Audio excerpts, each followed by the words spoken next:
Luke 21. At the beginning of Luke 21, Jesus shows us how he notices little things.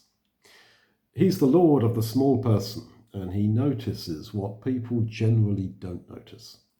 He looked up and saw the rich men that were casting their gifts into the treasury. And he saw a certain poor widow throwing in there 2 small coins. And he said, "Of a truth I say to you, this poor widow threw in more than all of them, for all these out of their abundance have put in their offerings, but she, out of her poverty, put in all that she had." I said, God is the God of the small man and the small woman, the God of the little things.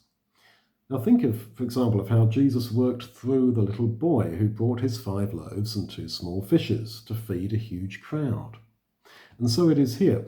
Jesus notices. For the unbeliever, it must be so frustrating to feel that all your little sacrifices, all your inconveniences, all your sufferings, all you do for others is all somehow unnoticed. Nobody on earth sees them nor realizes them. This, I think, is particularly true for those raising little children. All that colossal work and sacrifice is apparently unappreciated and unnoticed by anyone. But it's true in every part of life. We're wired to want to be noticed, to be appreciated, to have our sacrifices recognized. And society has a way of recognizing the public sacrifices made in the public sphere.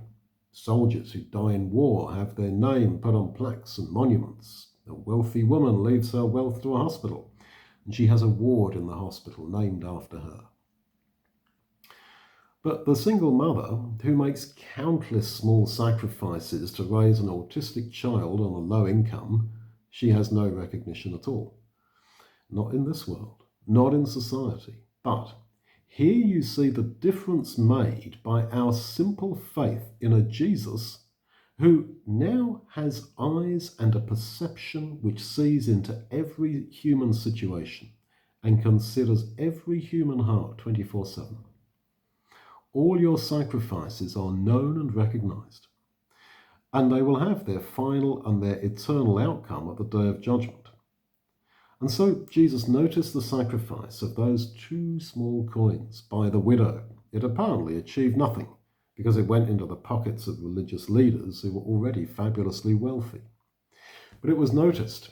It was accepted by God as if she had given him great riches.